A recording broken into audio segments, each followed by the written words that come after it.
L27 Hindi अध्याय 261 दैवीय आधिपत्य को आमंत्रित करना _2। इस बिंदु पर ड्रोन ने अत्यधिक उच्च आक्रमण क्षमता का प्रदर्शन किया। क्वांटम रडार की नज़र में केवल 30 मिलीमीटर के नेवल कैनन गोले से भागते हुए दुश्मन को ढेर करने में सक्षम। गुफा से बाहर भागे 100 से ज्यादा संप्रदाय के सदस्यों को तुरंत गोलियों से भून दिया गया और ड्रोन को केवल 30 मिलीमीटर के नेवल कैनन गोले के 100 से ज्यादा राउंड ही दागने पड़े। गुफा से बाहर भागे दुश्मनों से निपटने के बाद ड्रोन गुफा के बाहर आसमान में मंडराता रहा और नीचे की स्थिति पर नजर रखता रहा। अगर कोई भागने की कोशिश करता तो वह तुरंत हमला कर देता। हालांकि ऐसा लग रहा था कि अंदर मौजूद सभी लोग पहले ही जहर खाकर मर चुके थे, क्योंकि जो लोग बाहर भागे थे वे ही अंदर से बचे हुए थे। ड्रोन 10 मिनट तक हवा में मंडराता रहा, लेकिन गुफा से कोई और बाहर नहीं आया। यहीं पर यान फेई ने निष्कर्ष निकाला कि पहाड़ी शहर के सभी निवासी मर चुके हैं, क्योंकि इतने जहरीले वातावरण में कोई भी इतने लंबे समय तक जीवित नहीं रह सकता, गैस मास्क के साथ भी नहीं। अगर वे अब तक बाहर नहीं आए होते तो कभी नहीं निकल पाते। जैसे ही यान फेई ने पुष्टि की कि कोई जीवित नहीं बचा है, वह तुरंत यांग वानलिन की तलाश में मुड़ा और पाया कि यांग वानलिन और उसका अंगरक्षक गायब हो गए थे। हालांकि वह जरा भी चिंतित नहीं था। जहां ड्रोन गुफा से बचे हुए लोगों को खत्म करने पर केंद्रित था, वहीं क्वांटम रडार ने पूरे समय यांग वानलिन की गतिविधियों पर नजर रखी हुई थी। यान फी द्वारा भागते हुए हत्यारे संप्रदाय के सदस्यों का नरसंहार देखने के बाद यांग वानलिन को खतरे का एहसास हुआ और वह तुरंत पास के एक पहाड़ पर एक गुफा में छिप गया। यान फेई ने यांग वानलिन को खत्म करने के लिए तुरंत गोली क्यों नहीं चलाई, इसकी वजह सिर्फ यह नहीं थी कि वह हत्यारे संप्रदाय के सदस्यों को भागना नहीं चाहता था, बल्कि इसलिए भी कि वह यांग वानलिन से बीजिंग के यांग परिवार के बारे में और जानकारी हासिल करना चाहता था। वह जानना चाहता था कि यांग परिवार उससे कैसे निपटने की योजना बना रहा है। हत्यारे संप्रदाय के पूरी तरह से खत्म हो जाने के बाद यान फेई का ध्यान बीजिंग के यांग परिवार के यांग लियू पर केंद्रित हो गया था। इसलिए वह यांग लियू के बारे में और जानकारी इकट्ठा करना चाहता था, ताकि बाद में उससे बेहतर तरीके से निपटा जा सके। लेकिन पलक झपकते ही यांग वानलिन गुफा में जा घुसा। लेकिन यान फेई बेफिक्र था। दाढ़ी वाले आदमी से भिड़ने के बाद यान फेई को अपनी ताकत का गहरा एहसास हो गया था और जीत का पक्का भरोसा हो गया था। यांग वानलिन का वह हट्टा कट्टा अधेड़ अंगरक्षक भले ही बहुत ताकतवर दिखता था, यान फेई के लिए चिंता का विषय नहीं था। उस अंगरक्षक से निपटना उसके हाथ झटकने जितना आसान था और यांग वानलिन उसकी पकड़ से बच नहीं पाता। freewebnovel.com ड्रोन तेजी से गुफा के ऊपर की जगह की ओर उड़ गया। उसका कॉकपिट खुला और यान फेई एक बार फिर बाहर कूद पड़ा। वह आसमान से नीचे उतरा, उसके पैर रेत में धंस गए और वह जमीन पर मजबूती से खड़ा हो गया। यान फेई ने पहले अपने आसपास का जायजा लिया, फिर उस गुफा की ओर दौड़ा जहां यांग वानलिन छिपा था। इस बीच यान फेई ने ड्रोन को हवा में मंडराने के लिए छोड़ दिया, जो गुफा के प्रवेश द्वार पर नजर रख रहा था और साथ ही पहाड़ी शहर के निकास पर भी नजर रख रहा था, ताकि यह सुनिश्चित हो सके कि कोई भी बचकर न निकल सके। गुफा में प्रवेश करने पर यान फेई ने पाया कि यह ज्यादा बड़ी नहीं थी, केवल 5 या 6 मीटर गहरी। हालांकि अंदर का क्षेत्र काफी विशाल था, लगभग 100 वर्ग मीटर और 5 मीटर से भी ज्यादा ऊंचा। और वहां यांग वानलिन गुफा के अंदर एक शिलाखंड के पीछे छिपा था और उसके सामने एक हट्टा कट्टा अधेड़ अंगरक्षक खड़ा था। जब यान फेई गुफा में दाखिल हुआ तो उसने अपनी काया में कोई बदलाव नहीं किया था, बल्कि अपना मूल रूप और रूप बरकरार रखा था। हालांकि उसने अपना चेहरा एक बार फिर सिर पर स्कार्फ से ढक लिया, जिससे उसका असली रूप छिप गया। यांग वानलिन, जो पहले से ही किसी चौंके हुए पक्षी की तरह भयभीत था, ने तुरंत ही पहचान लिया कि वह नकाबपोश यान फेई ही वह विध्वंसक है जिसने पत्थर के कमरे में तबाही मचाई थी। वह बुरी तरह डर गया। हालांकि उसने यान फेई को हत्यारे संप्रदाय के उच्चाधिकारियों का नरसंहार करते हुए व्यक्तिगत रूप से नहीं देखा था। उसने अपने अंगरक्षक से इसके बारे में सुना था और जानता था कि यान फेई कितना दुर्जय है। अब यान फेई को यहां देखकर उसे एहसास हुआ कि यान फेई ने हत्यारे संप्रदाय के खिलाफ अपनी लड़ाई में विजय प्राप्त कर ली है। यांग वानलिन ने कभी सोचा भी नहीं था कि एक अज्ञात नया हत्यारा वास्तव में हत्यारे संप्रदाय का सफाया करने का अविश्वसनीय कार्य कर सकता है। इस विध्वंसक का सामना होने पर यांग वानलिन चिंतित और अनिश्चित था कि विध्वंसक उसके साथ कैसा व्यवहार करेगा। लेकिन अचानक उसके मन में एक और विचार आया, जिसने उसे और भी ज्यादा भयभीत कर दिया। उसने हत्यारे संप्रदाय के मुख्यालय में पहले ही स्वीकार कर लिया था कि यांग परिवार यान फेई के खिलाफ कार्रवाइयों में शामिल था। और यह विध्वंसक यान फेई पर इनाम के लिए हत्यारे संप्रदाय का सफाया करने आया था। इस विध्वंसक और यान फेई के बीच क्या रिश्ता था? क्या विध्वंसक उसे भी खत्म कर देगा? आखिरकार वह भी यान फेई का एक दुश्मन था। जैसे ही यान फेई ने यांग वानलिन को देखा, वह उसे तुरंत पकड़कर यांग परिवार के बारे में सारी जानकारी हासिल करने के लिए उसे कड़ी यातनाएं देना चाहता था।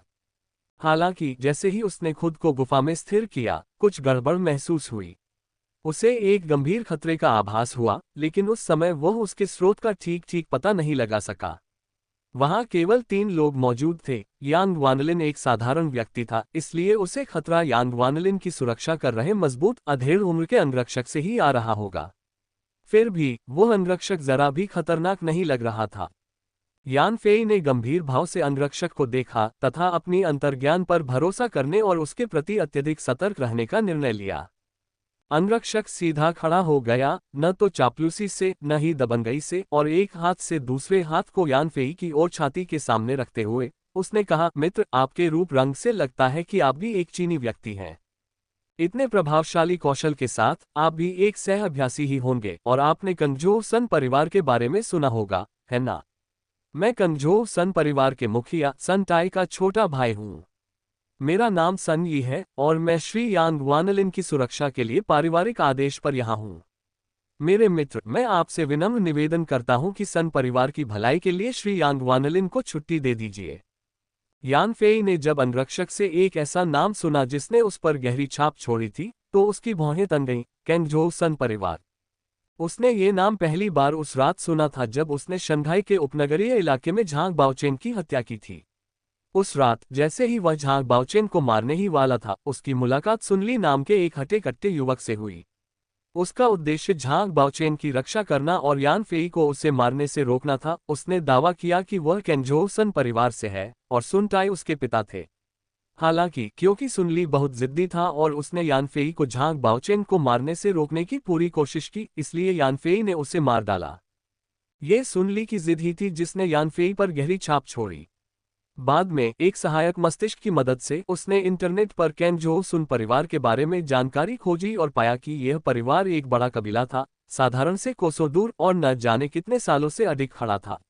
अफवाहों के अनुसार सुन परिवार एक प्राचीन परिवार था जिसका इतिहास कई हजार साल पुराना और आज तक फैला हुआ है। इसके अलावा अफवाहों के अनुसार सूर्य परिवार बहुत शक्तिशाली था और ज्यादातर लोग उन्हें बेवजह भड़काना नहीं चाहते थे। बस सूर्य परिवार कम ही जाना पहचाना था, इसलिए आम लोगों को उनके बारे में ज्यादा जानकारी नहीं थी और कुछ लोगों ने तो उनके बारे में कभी सुना भी नहीं था। हालांकि सहायक मस्तिष्क द्वारा इंटरनेट से प्राप्त जानकारी सीमित थी, इसलिए यान फेई का सूर्य परिवार के बारे में ज्ञान भी सीमित था। यान फेई के लिए यह अप्रत्याशित था कि उसका सामना यहाँ सूर्य परिवार के किसी अन्य सदस्य से होगा, और यह व्यक्ति सूर्य टाई का छोटा भाई था। एक पल में यान फेई के मन में कई बातें आईं और उसे सूर्य परिवार की जटिलता का एहसास हुआ। हालांकि अब वह मध्य पूर्व में था, चीन से हजारों मील दूर, इसलिए स्वाभाविक रूप से एक कुलीन परिवार से डरने की कोई जरूरत नहीं थी। उसने कहा, चूंकि तुम सूर्य परिवार के सदस्य हो, इसलिए तुम यहाँ से सुरक्षित निकल सकते हो। हालांकि तुम्हारे पीछे जो व्यक्ति है उसे रुकना होगा, क्योंकि मुझे उससे बहुत जरूरी बातें पूछनी है। यांग वानलिन ने तुरंत कहा, श्रीमान सन, कृपया मुझे त्यागे नहीं। सुन यी ने न तो चापलूसी और न ही अहंकार के साथ उत्तर दिया, मुझे बहुत खेद है मेरे दोस्त, इस यात्रा के लिए मेरा काम श्री यांग वानलिन की सुरक्षा सुनिश्चित करना है, इसलिए मैं आपके अनुरोध को पूरा नहीं कर सकता। यान फेई ने ठंडे स्वर में कहा, क्या तुम मुझे चुनौती दे रहे हो? सुन यी ने न तो चापलूसी और न ही अहंकार के साथ कहा, मुझे माफ करना, लेकिन यह मेरा कर्तव्य है। अगर मेरे दोस्त तुम मुझे धक्का देने पर अड़े रहे तो हमारे पास अपने कर्मों को खुद बोलने देने के अलावा कोई विकल्प नहीं बचेगा। यान फेई कुछ हैरान था। सुन यी पहले ही हत्यारे संप्रदाय के मुख्यालय में उसके तरीकों का अनुभव कर चुका था और फिर भी उसे चुनौती देने के लिए काफी साहसी लग रहा था। उसकी नजर में हालांकि सुन यी ताकतवर था, उसके पास केवल अर्जित शिखर स्तर की ताकत थी जो उसके अपने स्तर से बहुत दूर थी, जिससे वह यानफी का मुकाबला नहीं कर सकता था। क्या ऐसा हो सकता है कि सुन परिवार में हर कोई बूढ़ा और जिद्दी हो, आगे बढ़ने या पीछे हटने से इनकार कर रहा हो, हर कोई दूसरों के मामलों में आगे बढ़ने को आतुर हो? यान फेई उलझन में था, तभी उसने देखा कि सुन यी अपने कपड़े उतारने लगा है। जब सुन यी ने अपना ऊपरी वस्त्र पूरी तरह से उतार दिया तो यान फेई ने सुन यी की छाती और पीठ पर एक अजीब सा खूनी लाल ताबीज बना देखा। यह ताबीज एक टैटू जैसा लग रहा था और सुन यी के शरीर पर काफी डरावना लग रहा था। यान फेई सोच में पड़ गया। उसने देखा कि सुन यी अपनी हथेलियां आपस में मिला रहा है, पहले अपनी उंगलियां मोड़ रहा है, फिर दोनों हाथों की तर्जनी उंगलियों को आकाश की ओर फैला रहा है, एक अजीब सी मुद्रा बना रहा है। सुन यी ने जमीन पर जोर से पैर पटके और कुछ मंत्रोच्चार किया। जब यान फेई ने ध्यान से सुना तो उसने सुन यी को मंत्रोच्चार करते सुना, ताइशांग लाओजुन, जल्दी करो मानो नियम से। मैं महान ऋषि सूर्य को अपने शरीर में आमंत्रित करता हूँ। यान फेई हक्का बक्का रह गया। क्या सुन यी पागल हो गया था जो उसके सामने दिव्य आविष्टता को आमंत्रित करने का खेल खेल रहा था? आधुनिक विज्ञान ने सिद्ध कर दिया है कि तथाकथित दिव्य आविष्टता आत्मसम्मोहन के अलावा और कुछ नहीं है, जिसके बाद व्यक्ति को यह भ्रम होता है कि किसी देवता ने सचमुच उसके शरीर पर आविष्ट कर लिया है, जिससे उसके शरीर की क्षमताएं जागृत हो सकती हैं और उसकी शक्ति बढ़ सकती है। हालांकि शक्ति में इस तरह की वृद्धि बहुत सीमित है और यान फेई को चुनौती देने के लिए आवश्यक शक्ति के विशाल अंतर को पाटने के लिए पर्याप्त नहीं है। लेकिन तभी कुछ चौंकाने वाला हुआ। जैसे ही सुन यी ने अपना जादूगर जैसा व्यवहार जारी रखा, उसके शरीर पर लगा खूनी लाल ताबीज चमकने लगा और उसके शरीर से एक भयानक आभा निकलने लगी। यह आभा बढ़ती ही जा रही थी मानो उसकी कोई सीमा न हो, और अंततः यान फेई भी, जो इस विशाल खतरे को भांप सकता था, घबरा गया। तभी यान फेई को उस भयंकर खतरे का एहसास हुआ जो उसने पहले महसूस किया था। हालात बिगड़ते देखकर अचानक उसके हाथ में एक भारी मशीन गन आ गई। उसने मशीन गन को सुन यी पर निशाना बनाया और बिना किसी हिचकिचाहट के ट्रिगर दबा दिया। बंदूक से लंबी फायरिंग हुई और 20 मिलीमीटर की तोप की गोलियां सुन यी के शरीर की ओर चल पड़ीं। बुक मित्रों का विशेष धन्यवाद, chain GBL 300 starting point coin और चुनफैंग यू शुई शेन को उनके पुरस्कारों के लिए। आपकी सदस्यता के लिए धन्यवाद और अपने मासिक टिकट और सिफारिश टिकटों के साथ हमारा समर्थन करने के लिए भी धन्यवाद। लेखक ने पहले कभी पात्रों को पुरस्कृत करने का विकल्प नहीं देखा था, इसलिए मुझे अपनी शिक्षा को और बढ़ाना चाहिए ताकि मैं अभी भी युवा हूं और समय के साथ कदम से कदम मिलाकर चलने से बच सकूं। आज सुबह जब मैं उठा तो मुझे एक अच्छे दोस्त से एक अच्छा सरप्राइज मिला जिसका मैं कल पूरे दिल से शुक्रिया अदा करूंगा। कल 2 बार शाउट आउट देने के बाद मैंने पाया कि पुस्तक की सदस्यता मात्रा सामान्य से बहुत अलग नहीं है, इसलिए मैंने पूरी तरह से उम्मीद छोड़ दी है और इसका फिर से उल्लेख नहीं करूंगा। मुझे कुछ काम निपटाने हैं, इसलिए आज सिर्फ एक ही अपडेट होगा। कृपया समझिए। यान फेई को जल्द ही एहसास हो गया कि कुछ गड़बड़ है, इसलिए उसने तुरंत यूनिवर्सल स्पेस से भारी मशीन गन निकाली और 20 मिलीमीटर की तोप से सुन यी पर हमला कर दिया। अचानक सुन यी दहाड़ा और उसके ताबीज खून से लाल हो गए, उसकी मांसपेशियां राक्षसी रूप से उभर आईं और वह एक मांसल दैत्य में बदल गया। जब सुन यी ने जोर लगाया तो उसकी मांसपेशियां स्टील की तरह फूल गईं। हैरानी की बात यह थी कि जब 20 मिलीमीटर की तोप की गोलियां उस पर लगीं, तो उनकी त्वचा मुश्किल से ही टूटी और खून भी नहीं निकला। यान फेई ने देखा कि सुन यी ने एक अजीब सी चीख निकाली और उसके चेहरे के भाव विचित्र हो गए। अपने कान और गाल खुजलाते हुए वह बंदर की तरह उछल पड़ा, गोलियों से बचते हुए यान फेई की ओर दौड़ा। सुन यी नीचे झुका, जमीन पर फेंके हुए थैले से जिसे वह अपनी पीठ पर उठाए हुए था एक छड़ी निकाली और उसे एक लंबे डंडे में बदल दिया। उसने उसे ऊपर उठाया और जोर से नीचे गिराया, सीधा यान फेई के सिर पर निशाना साधा। यान फेई चौंक गया, उसे उम्मीद नहीं थी कि सुन यी की गति इतनी अचानक बढ़ जाएगी। इससे पहले कि वह पीछे हट पाता, सुन यी उस पर टूट पड़ा। जैसे ही सुन यी की छड़ी नीचे गिरी, यान फेई ने हमले को रोकने के लिए जल्दी से अपने हाथों में भारी मशीन गन उठाए। एक जोरदार धमाका हुआ और यान फेई के हाथ में पकड़ी भारी मशीन गन छड़ी के प्रहार से पूरी तरह टूटकर जमीन पर बिखर गई। फिर भी सुन यी की छड़ी, चाहे वह किसी भी सामग्री से बनी हो, अप्रभावित रही। freewebnovel.com। यान फेई अचंभित रह गया। वार के पीछे की ताकत एक अंतहीन लहर की तरह थी, एक के बाद एक, और यान फेई उसका सामना नहीं कर सका। उसके हाथ में पकड़ी मशीन गन न केवल डंडे के वार से टूट गई, बल्कि उसका अपना शरीर भी इतनी जबरदस्त ताकत का सामना नहीं कर सका। वार के जोर को कम करने में कामयाब होने से पहले उसने कई बार कदम पीछे खींचे। अपनी सफलता का एहसास होते ही सुन यी ने एक और अजीब सी चीख मारी और बंदर की तरह यान फेई के सामने आ खड़ा हुआ। अपनी छड़ी का एक जोरदार झटका उसने यान फेई के पेट पर मारा, जो अब तक बहुत धीरे धीरे बच निकला था। यान फेई को अचानक तेज दर्द हुआ और वह लड़खड़ाकर पीछे की ओर गिर पड़ा।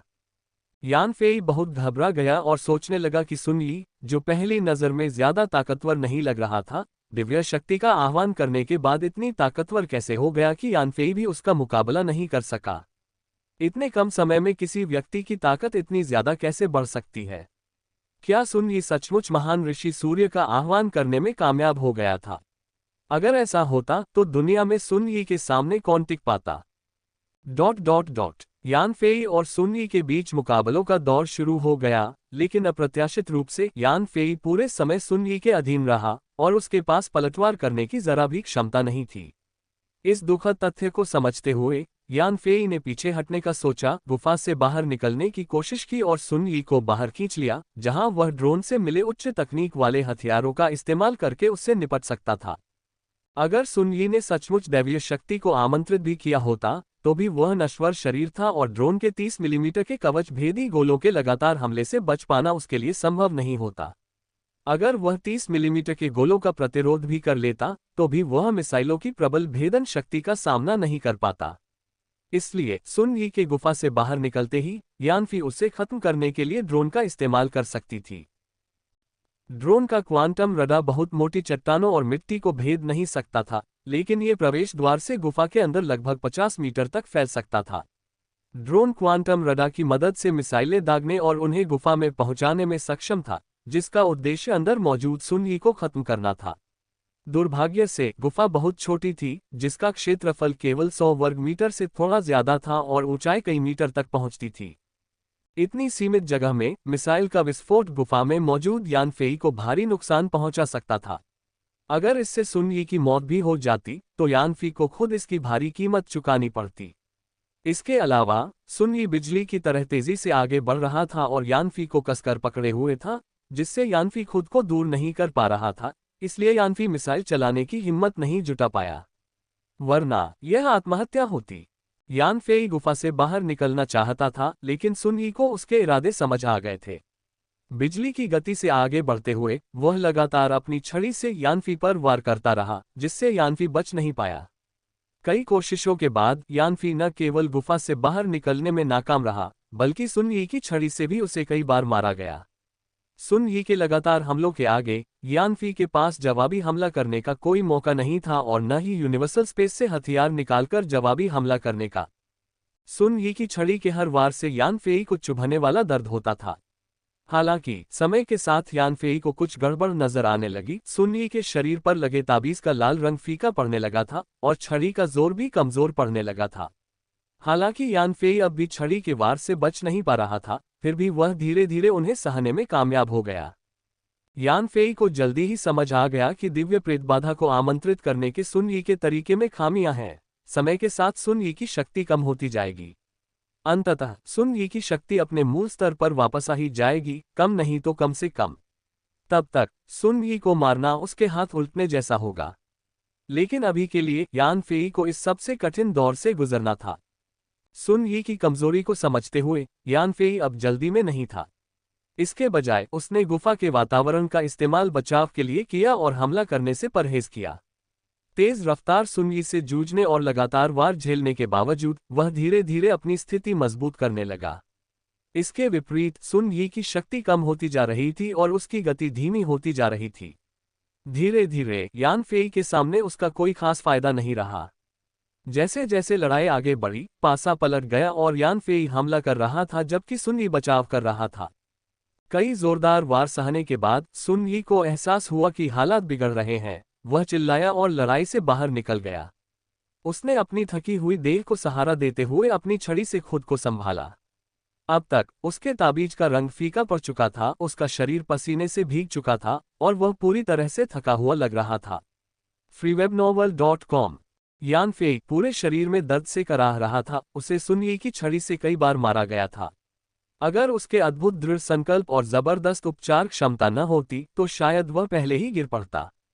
उसने कभी सोचा भी नहीं था कि उसे ऐसी अप्रत्याशित जगह पर दुख पहुंचेगा, न शक्तिशाली हत्यारे संप्रदाय से टकराव के दौरान, न ही परमाणु बम के खतरे में, बल्कि लगभग अनाकर्षक सुन यी से लड़ाई के दौरान। लेकिन अब सबसे कठिन समय बीत चुका था और सुन यी आसान शिकार था। जैसे ही यान फेई एक क्रूर मुस्कान के साथ आगे बढ़ी, सुन यी ने कमजोरी से कहा, मेरे दोस्त कृपया दया करो। तुमने अभी अभी हमारे सूर्य परिवार की आकर्षक दिव्य शक्ति देखी है। मेरा बड़ा भाई मुझसे कहीं ज्यादा शक्तिशाली है, ईश्वर को बुलाने की उसकी कला इस दुनिया में बेजोड़ है। अगर तुम हमारे सूर्य परिवार को नाराज करने की जिद पर अड़े रहे, तो मुझे डर है कि इस विशाल दुनिया में तुम्हारे लिए कोई जगह नहीं बचेगी। यान फेई ने व्यंग्य किया, अभी अभी मुझे मारने में तुम्हें बहुत मजा आया था, तो अचानक तुम डर क्यों रहे हो? इससे मुझे तुम्हारे सूर्य परिवार का एक नया रूप मिल गया है।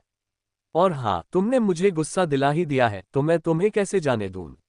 मैं तुम्हें यहीं मार डालूंगा, और जब तक किसी को पता नहीं चलेगा कि मैं ही था, बदला लेने कौन आएगा? सुन यी ने कहा, हमारे सूर्य परिवार के पास एक प्राचीन तकनीक है जिससे मेरे हत्यारे की पहचान परिवार में छोड़ी गई किसी चीज से हो सकती है। इसलिए अगर तुम मुझे परिवार से हजारों मील दूर भी मार दो और दुनिया के कोने कोने में भाग जाओ, तब भी हमारा सूर्य परिवार तुम्हें ढूंढकर मार सकता है।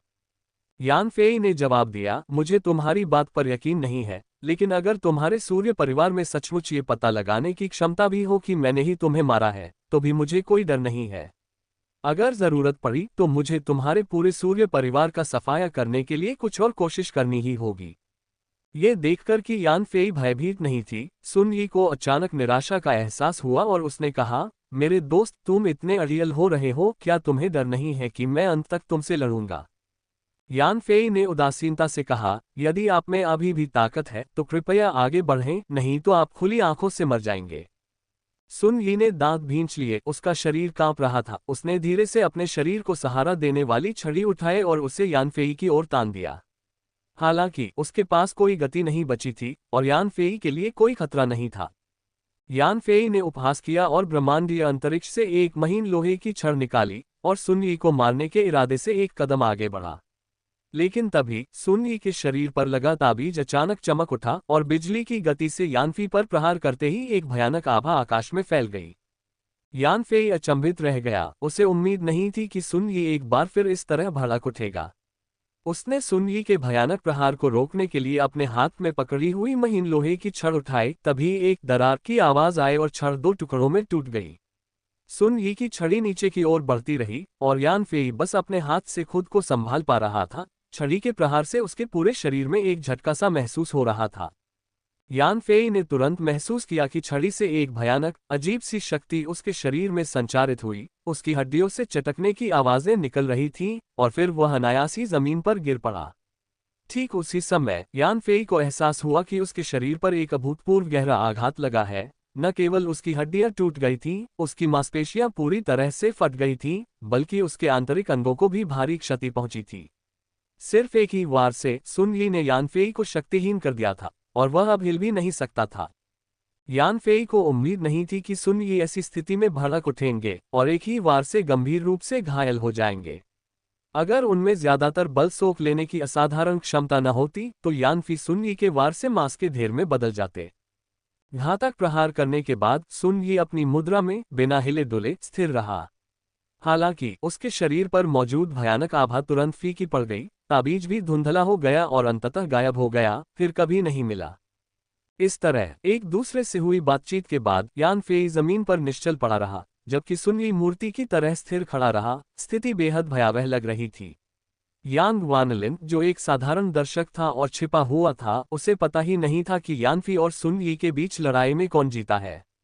सुन यी को निश्चल देखकर यांग वानलिन खुद को रोक नहीं पाया और कई बार पुकारा, लेकिन कोई जवाब नहीं आया। हिम्मत जुटाकर यांग वानलिन अपने छिपने की जगह से बाहर निकला, सुन यी के कंधे पर धीरे से थपथपाया और कहा, श्रीमान सुन, क्या आप ठीक हैं? सुन यी ने यांग वानलिन के सवाल का जवाब नहीं दिया, लेकिन यांग वानलिन के थपथपाने से सुन यी के हाथ की छड़ी जमीन पर गिर गई, कई बार लुढ़कने के बाद रुक गई। फिर सुन यी का शरीर पूरी तरह से निश्चल होकर नीचे गिर पड़ा। यांग वानलिन हैरान रह गया और उसने जल्दी से सुन यी की सांस की जांच की तो पाया कि सुन यी के पास कोई सांस नहीं बची थी और वह पहले ही पूरी तरह से मर चुका था। पता चला कि सुन यी के सूर्य परिवार के पास एक गुप्त कला थी जिससे व्यक्ति विकट परिस्थिति में अभूतपूर्व क्षमता का प्रदर्शन कर सकता था, घातक प्रहार कर सकता था और अपने प्रतिद्वंद्वी के साथ नष्ट हो सकता था। ये गुप्त कला प्रयोगकर्ता की जीवन शक्ति को जला देती है और एक बार प्रयोग करने के बाद जीवन शक्ति समाप्त हो जाती है, जिससे मृत्यु निश्चित है। इसलिए सूर्य परिवार के लोग इस कला का प्रयोग तब तक नहीं करते थे जब तक कि यह अंतिम उपाय न हो। लेकिन एक बार प्रयोग करने पर यह भयानक शक्ति उत्पन्न करती थी जिससे शत्रु तो मारा जाता था लेकिन प्रयोगकर्ता की मृत्यु भी हो जाती थी। सन यी के आत्मघाती हमले से यान फेई अचानक गंभीर रूप से घायल हो गया, जिससे उसकी हिलने डुलने की क्षमता पूरी तरह चली गई। वह बस जमीन पर लेटा रह सकता था, अपने शरीर के धीरे धीरे ठीक होने का इंतजार कर रहा था। हालांकि इस बार उसकी चोटें इतनी गंभीर थीं कि ड्रोन डेटा रिफ्रेश के दौरान उभरने वाली रहस्यमयी शक्ति, जो उसे जल्दी ठीक होने में मदद कर सकती थी, को भी यान फेई के पूरी तरह ठीक होने से पहले कई बार प्रकट होना पड़ा। यान फेई एक बार फिर अपनी लापरवाही के लिए खुद से थोड़ा नाराज था। हत्यारे संप्रदाय का सफलतापूर्वक सफाया करने के बाद उसने न केवल ड्रोन अपग्रेड के लिए जरूरी एक वस्तु हासिल कर ली थी, बल्कि एक शक्तिशाली परमाणु बम भी हासिल कर लिया था। उसका दिल गर्व से फूला नहीं समा रहा था, क्योंकि उसे विश्वास था कि दुनिया में अब उसकी सुरक्षा के लिए कोई खतरा नहीं है। यही वजह थी कि उसने सुन यी को कम आंका और उससे सीधे भिड़ने का फैसला किया, लेकिन सुन यी अचानक भड़क गया, जिससे यानफी इस बेहद खतरनाक स्थिति में फंस गया। यदि यानफेई अति आत्मविश्वासी न होता, तो ड्रोन का तुरुप का पत्ता हाथ में होने के कारण स्वयं कोई कार्रवाई किए बिना सुन यी को आसानी से और सुरक्षित रूप से समाप्त करने के कई तरीके होते। चूंकि सुन यी एक महान कुलीन परिवार का शिष्य था, जिसका वंश हजारों वर्षों से निर्बाध रूप से चला आ रहा था, इसलिए उसके पास निश्चित रूप से जीवन रक्षक और अचूक तकनीकों का भंडार था। यान फेई की एक क्षणिक लापरवाही के कारण उसके प्रतिद्वंद्वी ने उसे घातक प्रहार का सामना करना पड़ा। अगर ड्रोनों ने यान फेई के शरीर में वह परिवर्तन न किया होता, जिससे वह अविश्वसनीय रूप से शक्तिशाली और एक साधारण जन्मजात विशेषज्ञ से कहीं अधिक शक्तिशाली बन गया होता, तो वह प्रहार उसे सुन यी के साथ खत्म करने के लिए पर्याप्त होता। लेकिन इससे यही जाहिर होता है कि यान फेई के अनुभव में अभी भी कमी थी, क्योंकि उसका महान कुलीन परिवारों से कोई पूर्व संपर्क नहीं था। वह उनके तौर तरीकों को नहीं समझता था और यह समझने में नाकाम रहा था कि वे कितने भयानक हो सकते हैं। इस प्रकार वह पर्याप्त रूप से सतर्क नहीं था, जिससे सुन यी को सफलता मिल गई। कौन सोच सकता था कि मौत के कगार पर खड़ा एक व्यक्ति इतना शक्तिशाली हमला कर सकता है।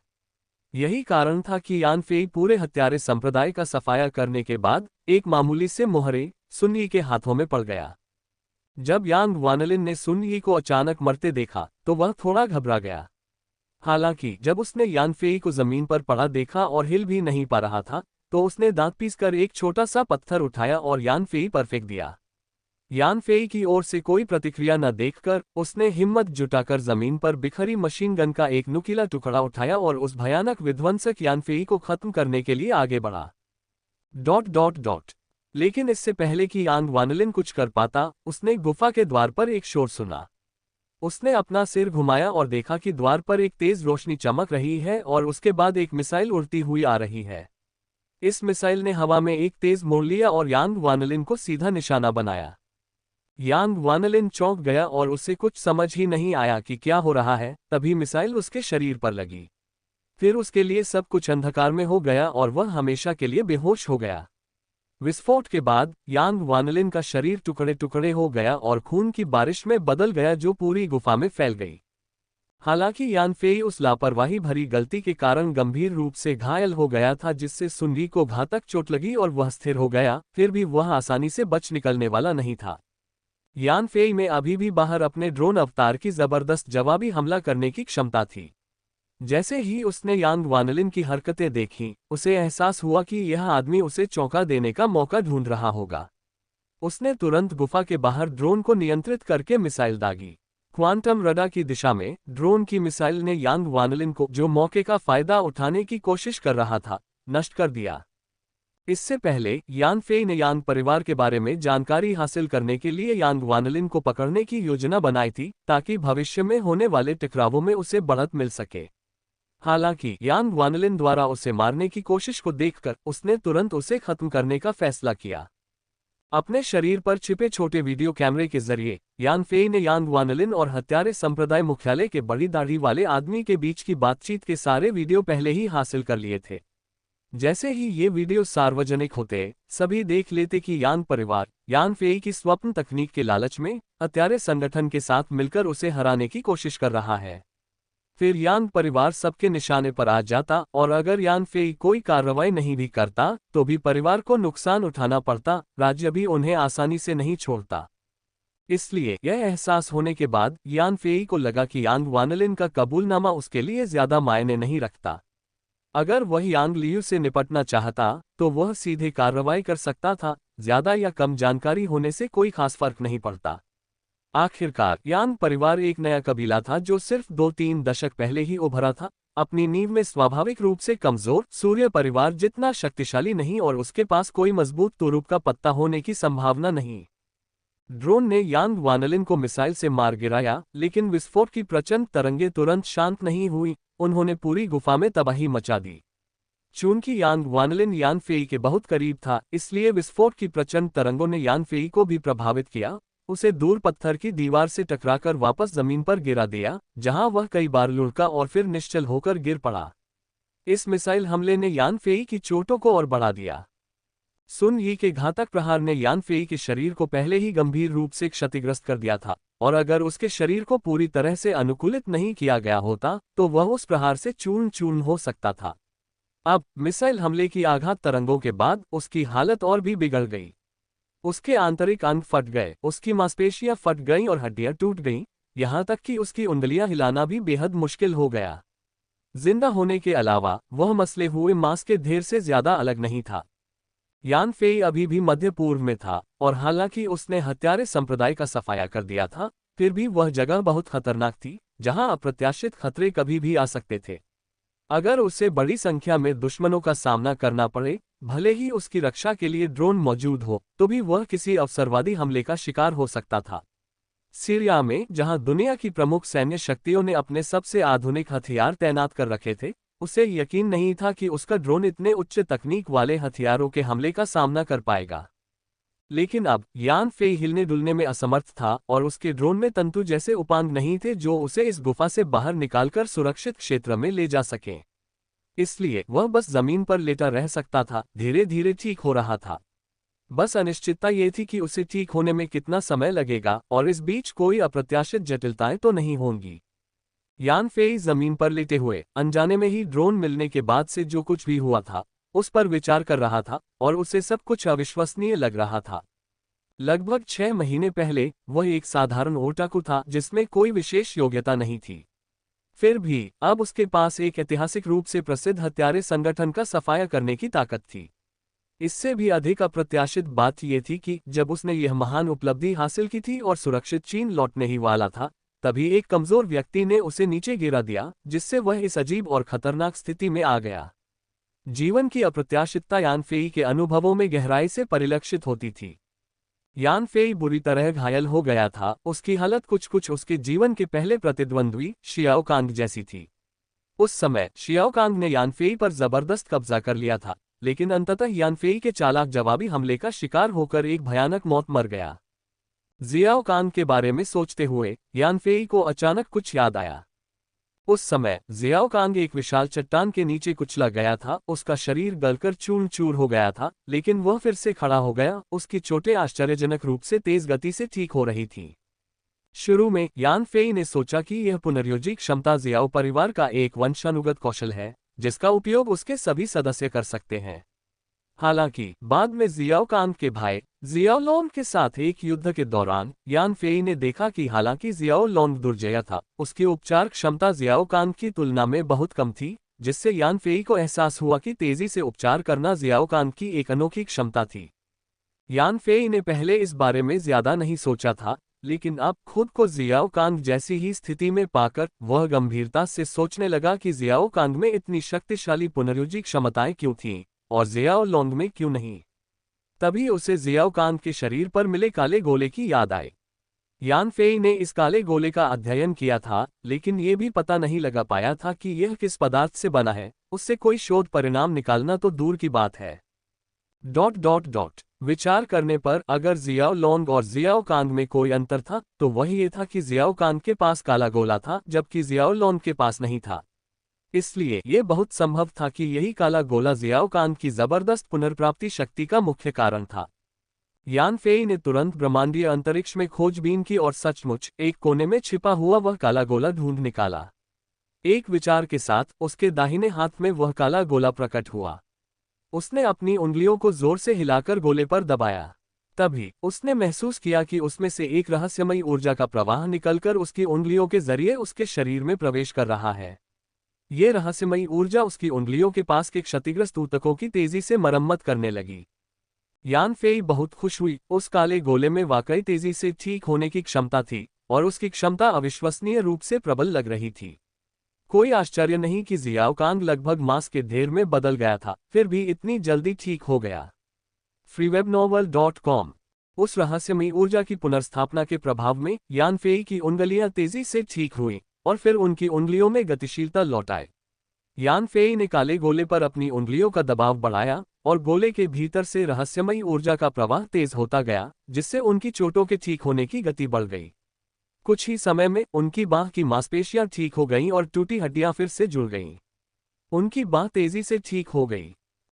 जैसे जैसे काले गोले से रहस्यमयी ऊर्जा यान फेई के शरीर में प्रवाहित होती रही, उसके क्षतिग्रस्त आंतरिक अंग, मांसपेशियां, हड्डियां और झिल्लियां तेजी से ठीक होने लगीं। अंततः वह धीरे धीरे खड़ा होकर जमीन पर चलने भी लगा। जैसे जैसे रहस्यमयी ऊर्जा का संचार जारी रहा, यान फेई के ठीक होने की दर और भी बढ़ गई और अंततः उसकी लगभग 70% चोटें ठीक हो गईं।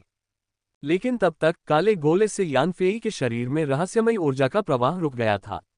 यान फेई ने कितना भी दबाव डाला, गोले से कोई और रहस्यमयी ऊर्जा नहीं निकली। यान फेई तुरंत समझ गया कि शायद गोले की उपचार क्षमता की यही सीमा थी। अपनी चोटों का 70% ठीक होने के बाद यान फेई ने न केवल अपनी गतिशीलता वापस पा ली, बल्कि अपनी अधिकांश युद्ध क्षमताएं भी वापस पा लीं। अब उसे दुश्मनों द्वारा घात लगाए जाने की चिंता नहीं रही। उसने करीब से देखने के लिए काले गोले को अपनी आंखों के सामने उठाया, लेकिन उसे कुछ भी असामान्य नहीं मिला। यान फेई की चोटें 70% तक ठीक होने के बाद काले गोले ने सारी गतिविधियां बंद कर दी। जैसा कि यान फेई ने पहले देखा था, उस अज्ञात पदार्थ के अलावा वह बस एक साधारण काला गोला था। यान फेई अब उस रहस्यमय ऊर्जा की उपस्थिति को महसूस नहीं कर सकता था, लेकिन हाल ही में उपचार प्रक्रिया के दौरान उसने स्पष्ट रूप से महसूस किया कि काले क्षेत्र के भीतर रहस्यमय ऊर्जा का एक हिस्सा कम हो गया था, जिसका उपयोग संभवतः उसके शरीर की मरम्मत के लिए किया गया था। यान फेई को थोड़ा आश्चर्य हुआ, उसे उम्मीद नहीं थी कि काले गोले में इतनी अद्भुत उपचार क्षमता होगी। सवाल ये था कि इस चीज को किसने बनाया।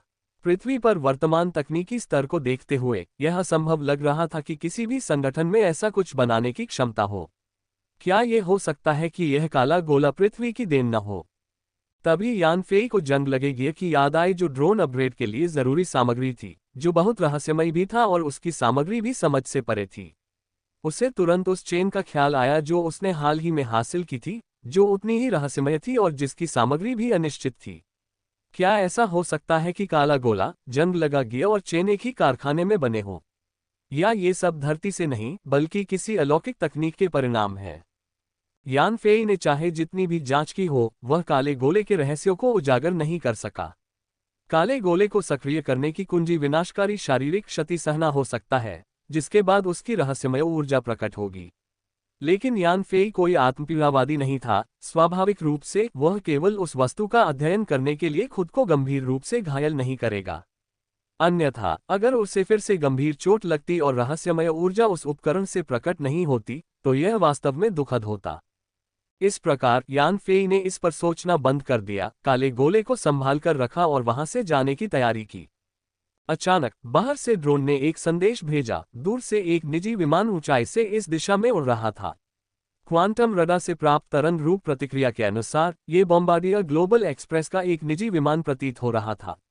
इस प्रकार के निजी विमान आमतौर पर सफल व्यक्तियों की पेशेवर सवारी होते हैं। यहाँ सीरिया और इराक की सीमा पर एक ऐसा विमान ढूंढना बहुत मुश्किल था। यह एक युद्ध क्षेत्र था जो लगातार जानलेवा खतरों से भरा रहता था, एक ऐसी जगह जहां सफल उद्यमी निश्चित रूप से कभी कदम नहीं रखेंगे।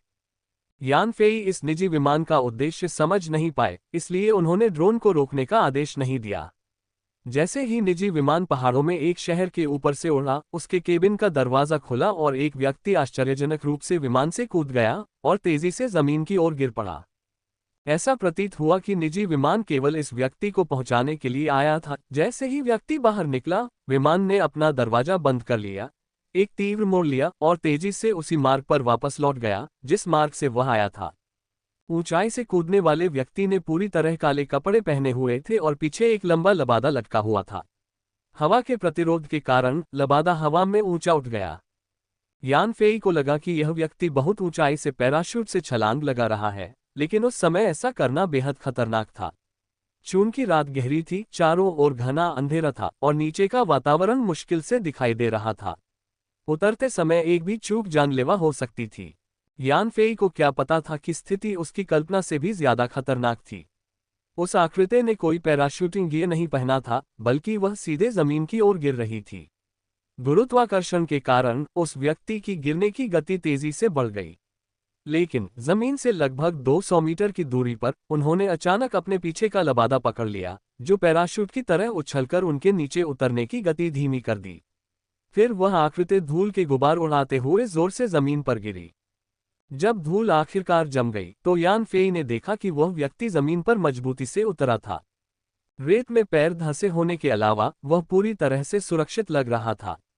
वह चकित था। यह व्यक्ति 10,000 मीटर की ऊंचाई पर एक हवाई जहाज से छलांग लगाकर सिर्फ एक लंबे लबादे के सहारे जमीन पर सुरक्षित उतरने में कामयाब रहा था। उस जबरदस्ती की गई लैंडिंग के भयानक झटके को झेलना यान फेई के लिए नामुमकिन होता। अगर वह इतनी ऊंचाई से गिरता तो लबादे ने थोड़ा प्रतिरोध भी किया होता तो वह चूर चूर हो जाता और निस्संदेह उसकी मौत हो जाती। फिर भी वह रहस्यमय आकृति बिना किसी चोट के वहीं खड़ी थी, जिससे यान फेई को बिल्कुल भी समझ नहीं आ रहा था कि यह कैसे हुआ। आसमान से आए आकृति औसत कद काठी की थी। उसने एक लंबा काला लबादा पहना हुआ था, जिसके पीछे एक लंबा काला लबादा लटका हुआ था और उसके सिर पर एक काला हुड पूरी तरह से ढका हुआ था, जिससे उसका चेहरा अंधेरे में छिप गया था। आसमान में चल रही तेज हवाओं के बावजूद ये हुड उड़ा नहीं था और स्थिर बना हुआ था। ड्रोन की शक्तिशाली इमेजिंग क्षमताओं के बावजूद यान फेई हुड के अंधेरे में चेहरा नहीं पहचान पाया। ऐसा लग रहा था जैसे वहां कोई चेहरा ही न हो। काले कपड़े पहने यह आकृति पहाड़ों में शहर के प्रवेश द्वार पर उतरी, जहां ड्रोन द्वारा मारे गए हत्यारे संप्रदाय के सदस्यों के शव पड़े थे। वे थोड़ा कांपते हुए भावनाओं से अभिभूत लग रहे थे। जैसे ही उन्होंने अपना सिर उठाया, उन्होंने दूर मंडराते ड्रोन को देखा। जमीन पर पड़े निशानों को देखते हुए उस रहस्यमय व्यक्ति ने अनुमान लगाया कि इतने सारे शवों का कारण ऊपर वाला ड्रोन ही था। freewebnovel.com। यान फेई भी ड्रोन के जरिए जमीन पर उस रहस्यमय आकृति पर नजर रख रहा था। वह आकृति शांत और साधारण लग रही थी, किसी का ध्यान अपनी ओर आकर्षित नहीं कर रही थी, मानो वह अदृश्य हो और यान फेई का अवचेतन मन उसे अनदेखा करना चाहता था। हालांकि यान फेई जानता था कि यह व्यक्ति कोई साधारण व्यक्ति नहीं है। बिना पैराशूट के 10,000 मीटर की ऊंचाई से सुरक्षित नीचे उतरने की उनकी क्षमता से ही उनकी ताकत का पता चल रहा था। उस आकृति को देखते ही यान फेई के मन में पहाड़ों का बूढ़ा आदमी वो शान नाम अचानक कौंध गया। ... ये रहस्यमय व्यक्ति हत्यारे संप्रदाय का सबसे रहस्यमय नेता होना चाहिए। पहाड़ों का बूढ़ा हुओ शान के अलावा यान फेई कल्पना भी नहीं कर सकती थी कि हत्यारे संप्रदाय के मुख्यालय में ऐसी भयानक क्षमताओं वाला कोई और व्यक्ति दिखाई दे सकता है। अगर यह व्यक्ति सचमुच हुओ शान था तो वह अचानक वापस क्यों आ गया? क्या वह किसी के संकेत पर प्रतिक्रिया दे रहा था या ये बस एक सामान्य वापसी थी? लेकिन अगर हुओ शान वापस आ भी गया तो भी यह हत्यारे संप्रदाय के पूर्ण विनाश का भाग्य नहीं बदल सकता था और उसके बाद वह अकेला रह जाता। जब यान फेई जमीन पर हुओ शान का निरीक्षण करने के लिए ड्रोन का इस्तेमाल कर रहा था, हुओ शान आसमान में ड्रोन को घूर रहा था। हालांकि उसका हुड अभी भी अंधेरा था, कोई भी इंसानी चेहरा दिखाई नहीं दे रहा था, जिससे एक भयावह दृश्य बन गया। यान फेई ने हुड पर नजर डाली और फिर उसे चक्कर आने लगा। उसकी चेतना और ड्रोन के बीच का संबंध अचानक टूट गया। यान फेई के सक्रिय नियंत्रण के बिना ड्रोन डगमगाने लगा और फिर जमीन की ओर गिरने लगा। यान फेई स्तब्ध रह गया। उसे समझ नहीं आ रहा था कि उसे चक्कर क्यों आ रहा है या ड्रोन से उसका संपर्क क्यों टूट गया है, लेकिन वह जानता था कि यह एक नाजुक पल था। उसने जल्दी से अपना पूरा ध्यान केंद्रित किया और ड्रोन से संपर्क फिर से स्थापित करने में कामयाब रहा। यान फेई के मार्गदर्शन में ड्रोन स्थिर हो गया और ऑक्सिलरी ब्रेन के नियंत्रण में उसने जमीन पर हुओ शान पर तेजी से 2 AGM-114 एंटी टैंक मिसाइलें दाग दी। लेकिन जैसे ही AGM-114 एंटी टैंक मिसाइलें दागी गईं, यान फेई को फिर से चक्कर आने लगा और उसने पाया कि ड्रोन से संपर्क एक बार फिर रहस्यमय तरीके से टूट गया है। यान फेई के नियंत्रण के अभाव में दोनों मिसाइलें जो अभी अभी दागी गई थीं, रास्ते से भटक गईं और बेतरतीब ढंग से उड़ीं, अंततः पास के पहाड़ों से टकराईं, जिससे तेज विस्फोट हुए और दो गहरे गड्ढे बन गए। यान फेई स्तब्ध रह गया। ये पहली बार था जब उसने ड्रोन से संपर्क खो दिया था। ये व्यवधान स्वाभाविक नहीं था, ये किसी अज्ञात हमले का परिणाम रहा होगा, संभवतः नीचे होशान से। यही ड्रोन से टूटे हुए संपर्क की व्याख्या करता है। ड्रोन के साथ बिताए गए समय में उसने कई शक्तिशाली दुश्मनों का सफाया कर दिया था, लेकिन उसे कभी किसी ऐसे व्यक्ति का सामना नहीं करना पड़ा जो उसके और ड्रोन के बीच के संबंध को बाधित कर सके। ड्रोन अवतार की युद्ध शक्ति खोने से यान फेई की कुल शक्ति 80% से भी अधिक कम हो जाएगी। ये स्थिति यान फेई की कल्पना से परे थी, लेकिन एक बार जब उसे दाढ़ी वाले व्यक्ति द्वारा पहले कहे गए शब्द याद आए और 10,000 मीटर की ऊंचाई से होशान के विस्मयकारी अवतरण को देखने के बाद एक शब्द तुरंत दिमाग में आया, ईश्वर स्तर का विशेषज्ञ। ये होशान निश्चित रूप से एक ईश्वर स्तरीय विशेषज्ञ था। उसने मानवीय शारीरिक सीमाओं को तोड़ दिया था और उसके पास कई रहस्यमयी क्षमताएं थीं। दूर से यान फेई और ड्रोन के बीच के संबंध को बाधित करने की शक्ति निश्चित रूप से उनमें से एक थी। होशान की नज़र में वह ड्रोन कोई असली ड्रोन नहीं, बल्कि अमेरिकी सेना का F-15 लड़ाकू विमान था। वह F-15 पायलट के दिमाग को खराब करने की कोशिश कर रहा था, लेकिन अनजाने में उसने यान फेई और उसके ड्रोन के बीच का संबंध तोड़ दिया। होशान के पास जरूर और भी क्षमताएं थीं, लेकिन सिर्फ यही एक क्षमता यान फेई के लिए बिल्कुल विपरीत थी। इसलिए यान फेई को अब अपनी कमजोरी का एहसास हुआ और वह पीछे हटने के बारे में सोचने लगा। होशान इतना दुर्जय था, यहाँ तक कि ड्रोन से उसके संपर्क में भी बाधा डालने की हद तक, तो क्या पता चलते ही उसका विनाश नहीं हो जाएगा। इसलिए यान फेई ने एक बार फिर अपना पूरा ध्यान केंद्रित किया और ड्रोन पर नियंत्रण पाने में कामयाब रहा। फिर ड्रोन ने एक बार फिर होशान पर 2 AGM-114 एंटी टैंक मिसाइलें दागी। इस बार यान फेई तैयार था, इसलिए उसकी आध्यात्मिक शक्ति और भी केंद्रित थी और वह पहले से कहीं अधिक समय तक ड्रोन को नियंत्रित करने में सक्षम था। क्वांटम रडार के मार्गदर्शन में 2 AGM-114 एंटी टैंक मिसाइलों ने होशान को जमीन पर सटीक रूप से मारा, जिससे वह आग के समुद्र में समा गया। फिर प्रचंड लपटों के बीच से एक जलती हुई आकृति बाहर निकली। जैसे ही वह आग की सीमा से बाहर निकला, इस अग्नि पुरुष की लपटें तुरंत बुझ गईं और होशान का काला सिलहूट प्रकट हुआ। होशान दरअसल F-15 पायलट के दिमाग से छेड़छाड़ कर रहा था, लेकिन उसे उम्मीद नहीं थी कि यान फेई सावधानी बरतने के बाद भी उसके मानसिक हमले का विरोध कर पाएगा। इसलिए एक गलती हुई, वह समय पर नहीं बच पाया और 2 AGM-114 एंटी टैंक मिसाइलों की चपेट में आ गया। हालांकि उसकी ताकत अपार थी और भयानक AGM-114 एंटी टैंक मिसाइलों के लगने के बावजूद भी उसे कोई चोट नहीं आई। उसके कपड़े भी नहीं टूटे, जो उसकी क्षमताओं की गहन और रहस्यमय सीमा को दर्शाता है। यान फेई हैरान रह गया। यह पहली बार था जब उसका सामना किसी ऐसे व्यक्ति से हुआ था जो अपने शरीर से AGM-114 एंटी टैंक मिसाइल के हमले का प्रतिरोध कर सकता था। AGM-114 एंटी टैंक मिसाइल का यह नया मॉडल उन्नत और रूपांतरित था और इसकी शक्ति पिछले मॉडलों से कम 2 गुनी थी। ये कहा जा सकता था कि दुनिया में ऐसा कोई टैंक नहीं था जिसे ये भेद न सके। फिर भी होशान के सामने ये उन्नत AGM-114 एंटी टैंक मिसाइलें बेअसर थीं। यान फेई को अंततः एहसास हुआ कि अपनी वर्तमान शक्ति के साथ, यहाँ तक कि अपने ड्रोन अवतार के पराक्रम के साथ, दिव्य क्षेत्र में मौजूद होशान को हराना असंभव था।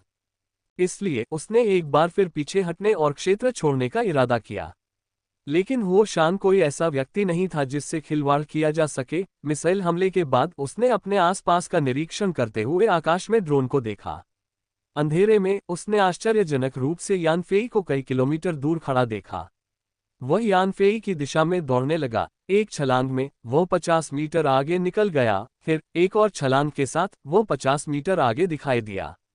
होशान छलांग लगाता रहा और तेजी से दूर यान फेई के पास पहुंच गया। होशान की भयानक गति देखकर यान फेई घबरा गया और रुकने की हिम्मत नहीं जुटा पाया और भागने लगा। उसके ड्रोन का सबसे शक्तिशाली हथियार AGM-114 एंटी टैंक मिसाइल होशान के सामने नाकाम हो गया था, इसलिए यूनिवर्सल स्पेस के दूसरे हथियारों के भी नाकाम होने की संभावना कम थी। इसलिए जब उसे एहसास हुआ कि होशान उसका पीछा कर रहा है, तो यान फेई का पहला सहज भाव भागने का था।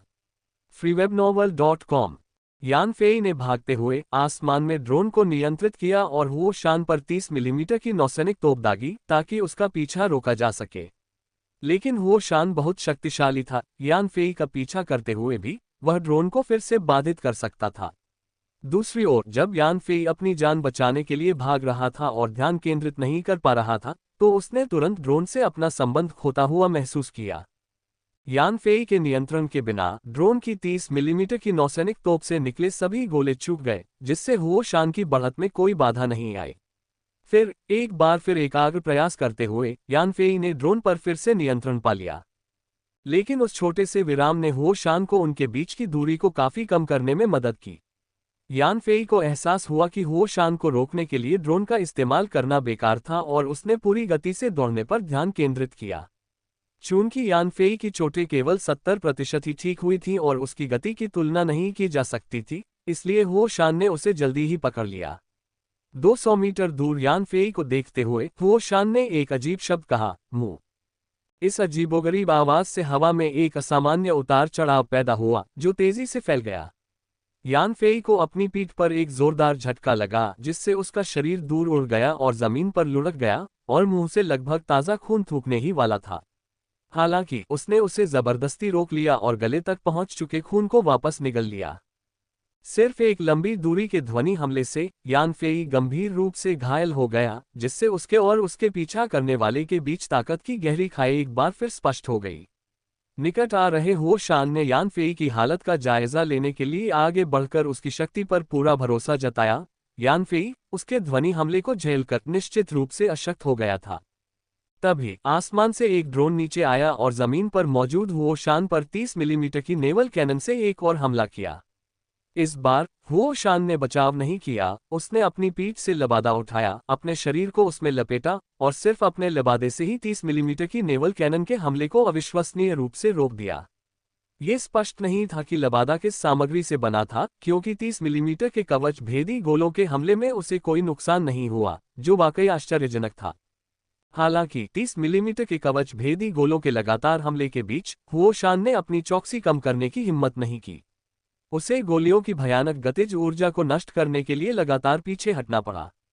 इस दुर्लभ अवसर का लाभ उठाते हुए जमीन पर मौजूद यान फेई ने तुरंत सार्वभौमिक अंतरिक्ष से काला गोला निकाला और उसके अंदर की रहस्यमयी ऊर्जा को अपने शरीर में प्रवाहित किया और तेजी से ठीक होते हुए भागने के लिए आगे बढ़ा। यान फेई को उठकर भागते देख हुओ शान गुस्से से दहाड़ उठा, लेकिन ड्रोन के हमले के कारण वह तुरंत छूटकर उसका पीछा नहीं कर सका। इसके अलावा वह अब ड्रोन के नौसैनिक तोपों के हमलों से बचाव में पूरी तरह व्यस्त था और लड़ाकू पायलट की लड़ाकू जेट को नियंत्रित करने की क्षमता में बाधा डालकर अपना ध्यान भटकाने की हिम्मत नहीं जुटा सका, जिससे यान फेई बच निकला।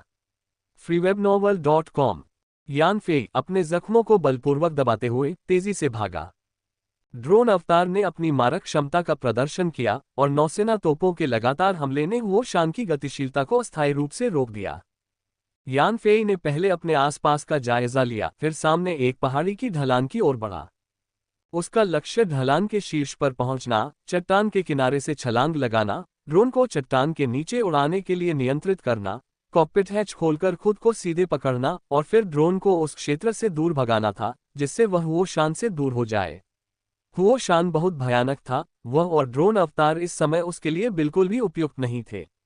इसलिए भाग जाना ही सबसे अच्छा विकल्प था, वह बाद में हुओ शान से निपटने का कोई रास्ता खोज लेगा। यान फेई तेजी से भाग निकला, लेकिन ड्रोन ने पूरी ताकत से गोलियां चलाईं और हुओ शान की बढ़त को पूरी तरह से रोक दिया। जैसे ही यान फेई ढलान के शीर्ष पर पहुंचने वाला था, हुओ शान ने अपना लबादा उतार फेंका और अचानक उसके हाथ में एक तलवार आ गई। एक जोरदार प्रहार के साथ तलवार हवा में घूम गई और ड्रोन के बाएं पंख को चीरते हुए उसे काट डाला। पंख को काटने के बाद तलवार वापस घूम गई और हुओ शान के हाथ में आ गई। ड्रोन का एक पंख कट गया और वह तुरंत संतुलन खो बैठा और हुओ शान पर हमला करना बंद कर दिया, बल्कि घूमकर दूर जा गिरा। तभी एक जोरदार धमाका हुआ जब ड्रोन रेतीली जमीन पर गिरा और धूल के बादल उड़ने लगे। ... एक ही वार में परेशान करने वाले ड्रोन को निपटाने के बाद हुओ शान ने एक बार फिर पूरी गति से यान फेई का पीछा किया। यान फेई अभी ढलान की चोटी पर पहुंचा ही था कि ड्रोन को नियंत्रित कर पाया भी नहीं था कि हुओ शान के स्किमिटार से ड्रोन का पंख कट गया, जिससे दुर्घटना हुई। ड्रोन अवतार और यान फेई का शरीर आपस में बहुत जुड़े हुए थे, इसलिए जब ड्रोन का पंख टूटा तो नुकसान सीधे यान फेई को पहुंचा। उसने तुरंत अपनी चेतना के दो टुकड़ों में फटने का असहनीय दर्द महसूस किया और उसके बाएं कंधे में एक तेज दर्द उठा, जो फिर सुन्न होने लगा, मानो उसमें कोई संवेदना ही न रही हो। इस प्रहार से यान फेई एक बार फिर अपनी गतिशीलता खो बैठा। उसका मन बुरी तरह हिल गया था। हुओ शान इतना भयानक था कि उसने मानवीय कल्पना की सीमाओं को पार कर सैकड़ों मीटर ऊंचाई पर एक ड्रोन के पंख को सिर्फ एक कैंची से काट डाला। ये जानते हुए कि ड्रोन का शरीर अब अविश्वसनीय रूप से मजबूत हो चुका था, 30 मिलीमीटर की नौसैनिक तोप भी उसे भेदने की गारंटी नहीं दे सकती थी, फिर भी जमीन से फेंकी गई एक कैंची ने उसे काट डाला था। यान फेई ने कल्पना भी नहीं की थी कि अगर वह प्रहार किसी मानव शरीर पर होता तो कितनी भयावह मारक शक्ति उत्पन्न होती। यान फेई ने पहले ही हाईटेक हथियारों के सामने मार्शल आर्टिस्ट की लाचारी पर शोक व्यक्त किया था, ये सोचकर कि मार्शल आर्टिस्ट की दुनिया अब बीते जमाने की बात हो गई है। उसने कभी नहीं सोचा था कि उसका सामना एक ऐसे ईश्वर स्तर के विशेषज्ञ से होगा, जिसे हाईटेक हथियारों की पूरी ताकत से भी नहीं हराया जा सकता। भारी गोलाबारी के बावजूद वह वो शान के सामने टिक नहीं पाया। न सिर्फ ड्रोन बुरी तरह क्षतिग्रस्त होकर दुर्घटनाग्रस्त हो गया था, बल्कि यान फेई भी एक विकट स्थिति में फंस गया था। ड्रोन को एक ही वार में ढेर करने के बाद हुओ शान ने एक बार फिर यान फेई का पीछा किया और कुछ छलांगे लगाकर ढलान की चोटी पर पहुंच गया। चोटी पर खड़े होकर उसने यान फेई को देखा, जो ड्रोन के भारी नुकसान के कारण अपनी गतिशीलता खो चुका था, और धीरे धीरे उसके पास पहुंच गया। हुओ शान को कदम दर कदम अपनी ओर आते देख यान फेई को इतनी निराशा पहले कभी नहीं हुई थी जितनी इस पल हुई। उसने अपना सब कुछ झोंक दिया था, कोई कसर नहीं छोड़ी थी, फिर भी वह हुओ शान का मुकाबला नहीं कर सकता था। उसके ब्रह्मांड में हुओ शान को खतरा पहुंचाने वाली एकमात्र चीज वह परमाणु बम था। लेकिन उस बम का रिमोट कंट्रोलर टूट चुका था, और अगर यान फेई चाहता भी कि उसे विस्फोट करके हुओ शान के साथ नष्ट कर दे, तो वह ऐसा नहीं कर सकता था। हुओ शान धीरे धीरे पास आया और यान फेई को गौर से घूरने लगा। फिर भी इतनी नजदीकी से यान फेई हुओ शान के हुड वाले हेडगियर के नीचे क्या है, ये देख नहीं पा रहा था, मानो उसके अंदर कुछ भी न हो।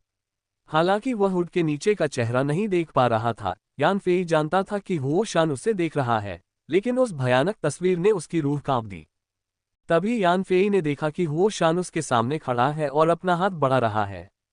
हुओ शान के हाथ में एक काला दस्ताना था और उसके नीचे का हाथ दिखाई नहीं दे रहा था। हाथ को धीरे धीरे पास आते देख यान फेई को गहरी निराशा हुई। हुओ शान का हाथ यान फेई के सिर की ओर बढ़ा और यान फेई ने बेबसी से अपनी आंखें बंद कर लीं। इस पल जिंदगी और मौत की परीक्षा का सामना करते हुए उसका मन शून्य हो गया।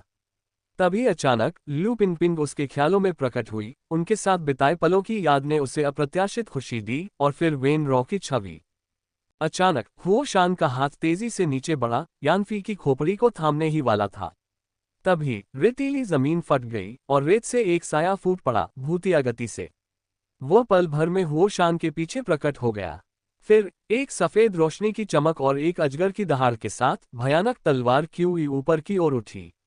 एक खजाने वाली तलवार असीम शक्ति से भरी हुई हुओ शान की छाती की ओर बढ़ी। जैसे ही यान फेई ने खुद को मुश्किल में पाया, स्थिति नाटकीय रूप से बदल गई। एक खजाने की तलवार असीम शक्ति से भरी आसमान में उड़ती हुई हुओ शान की छाती की ओर बढ़ रही थी। हुओ शान एक देव स्तरीय विशेषज्ञ था, लेकिन उस पर घात लगाने वाला व्यक्ति भी अविश्वसनीय रूप से शक्तिशाली था, और हुओ शान उस तलवार की तेज धार के सामने वास्तव में बच नहीं सका। हुओ शान स्वयं हत्या के क्षेत्र में महारथी थे, फिर भी वे घात लगाकर किए गए हमले का पता लगाने में असफल रहे, जिससे ये पता चलता है कि हमलावर छिपने में कितना माहिर था। और जैसे ही लंबी तलवार हुओ शान की छाती में घुसने ही वाली थी, हुओ शान ने अचानक अजीबोगरीब शब्दों की एक श्रृंखला बोली, जिससे तुरंत एक ध्वनि प्रहार हुआ। उसके बगल में एक बवंडर प्रकट हुआ, और बवंडर की भयानक घूर्णन शक्ति के कारण जैसे ही उस व्यक्ति की लंबी तलवार हुओ शान की छाती में घुसी, वह बवंडर द्वारा उड़ा दी गई और अपना वार जारी नहीं रख सकी। हुओ शान ने अपनी सांस लेने का अवसर पाकर तुरंत तेजी से पीछे हट गया और लंबी तलवार के हमले की सीमा से बाहर निकल गया। इस व्यक्ति की अचानक उपस्थिति और संकेत के रूप में उनके चौंकाने वाले प्रहार के साथ आसपास की रेत से अचानक कई लंबी चीखें आईं, और पूर्व, दक्षिण, पश्चिम और उत्तर से कई छायाएं प्रकट हुईं, जो हुओ शान की ओर बेतहाशा दौड़ रही थीं। अचानक हुओ शान पर किसी अलौकिक शक्ति संपन्न व्यक्ति ने घात लगाकर हमला कर दिया। हालांकि उसने समय रहते उस अद्भुत तलवार के हमले का सामना कर लिया, लेकिन वह ब्लेड की भयानक शक्ति को पूरी तरह से बेअसर नहीं कर सका और गंभीर रूप से घायल हो गया। उसकी छाती में एक बड़ा सा छेद हो गया, जिसके अंदर मांस और खून बिखरा हुआ था। हालांकि हुओ शान ने अपने घाव से बहते खून को तुरंत रोक लिया, लेकिन चोट के कारण उसकी ताकत बहुत कम हो गई थी। स्थिति को गंभीर होते देख हुओ शान ने यान फेई का पीछा करना बंद कर दिया और उस इलाके से भागने के इरादे से तेजी से भागने लगा। और यान फेई, जो जमीन पर मौत का इंतजार कर रहा था, आखिरी पल में चमत्कारिक रूप से बच निकला। हुओ शान को भागते देख यान फेई ने राहत की सांस ली, तुरंत पलटा और जिस ढलान पर वह अभी चढ़ा था उससे लुढ़कते हुए अपनी पिछली जगह से दूर चला गया। freewebnovel.com। हुओ शान पर घात लगाने वाले व्यक्ति ने यानफी की हरकतों पर ध्यान नहीं दिया, बल्कि हुओ शान का पीछा करता रहा। घायल होने के बावजूद हुओ शान की भागने की गति अविश्वसनीय रूप से तेज थी। हर कदम के साथ उसने 50 मीटर की दूरी तय की। लेकिन उस व्यक्ति की गति, जिसने अभी अभी उस पर घात लगाया था, उससे भी तेज थी। ऐसा लग रहा था जैसे वह टेलीपोर्ट करने में सक्षम हो। उसका आकार टिमटिमाता था और फिर मूल स्थान से गायब होकर 100 मीटर दूर फिर से प्रकट हो जाता था। इस प्रकार पीछा करते हुए भी उसे अपने आगे चल रहे हुओ शान को पकड़ने में केवल 2 कदम लगे। यही वह समय था जब पहाड़ी से लुढ़ककर नर्म रेत पर लेटे यानफेई को स्थिति का जायजा लेने का मौका मिला। घायल होने के बावजूद उसकी आंखों की रोशनी ठीक थी और उससे एहसास हुआ कि जिस व्यक्ति ने उसे बचाने के लिए हुओ शान पर घात लगाया था, वह कोई ऐसा व्यक्ति था जिसे वह अच्छी तरह जानता था। वह चीन की विशेष ड्यूटी यूनिट का डुआन होंगे था। दूसरी दिशाओं से आ रहे कई लोगों में से उसने एक व्यक्ति को ईगल के रूप में पहचान लिया, जिसने कभी यानफेई की कुछ दिनों तक मुफ्त सुरक्षा की थी। यहां तक कि जिन लोगों को यानफेई पहचान नहीं पाया था, वे सभी चीनी लोगों जैसे दिख रहे थे। इस समूह को अचानक प्रकट होते और हुओ शान पर घात लगाते देखकर यानफेई को एक आभास हुआ। ऐसा लग रहा था कि ड्रीम टेक्नोलॉजी के महाप्रबंधक के अपहरण, उसके कर्मचारियों के नरसंहार और उसके अध्यक्ष को मिली धमकियों के जवाब में राष्ट्र हमेशा की तरह चुप नहीं रहा। इसके बजाय उन्होंने मध्य पूर्व में विशिष्ट सैनिकों को भेज दिया था, जिनका उद्देश्य उस हत्यारे संप्रदाय का समूल नाश करना था जिसने चीन की गरिमा को चुनौती देने का साहस किया था। इसीलिए डुआन होंगे यहां घात लगाए बैठा था, हुओ शान के आने का इंतजार कर रहा था और फिर हत्यारे संप्रदाय के एकमात्र बचे हुए शीर्ष विशेषज्ञ को मारने के इरादे से घात लगा रहा था। इससे ये भी पता चलता है कि डुआन होंगे को ड्रीम टेक्नोलॉजी के संकट से निपटते हुए क्यों नहीं देखा गया था। हमेशा यू शियाओझो ही आगे आता था। कई दिन पहले ईगल, जो यानफी की रक्षा कर रहा था, अचानक बिना किसी निशान के गायब हो गया और यू शियाओझो ने यानफी को असली वजह कभी नहीं बताई। पता चला कि ईगल और डुआन होंगे हुओ शान को घेरने और मारने के लिए एक साथ मध्य पूर्व आए थे। यानफेई को हमेशा से पता था कि डुआन होंगे दुर्जय हैं, लेकिन उन्होंने कभी सोचा भी नहीं था कि वह इस हद तक दुर्जय होंगे। हालांकि डुआन होंगे में आश्चर्य करने की क्षमता थी, फिर भी सिर्फ एक लंबी तलवार से उन्होंने हुओ शान को गंभीर रूप से घायल कर दिया। ये देखते हुए कि एंटी टैंक मिसाइलों वाले उन्नत ड्रोन भी हुओ शान को नुकसान नहीं पहुंचा सकते, डुआन होंगे की लंबी तलवार की ताकत बहुत कुछ बयां कर रही थी। डुआन होंगे की ताकत बिल्कुल स्पष्ट हो गई थी, वह दिव्य लोक में थे। डुआन होंगे ने अपनी तात्कालिक टेलीपोर्टेशन जैसी क्षमता का इस्तेमाल करते हुए कुछ ही कदमों में हुओ शान को पकड़ लिया। उसकी लंबी तलवार बिजली और गरज को ढांकते हुए एक बार फिर हुओ शान की छाती पर वार कर गई।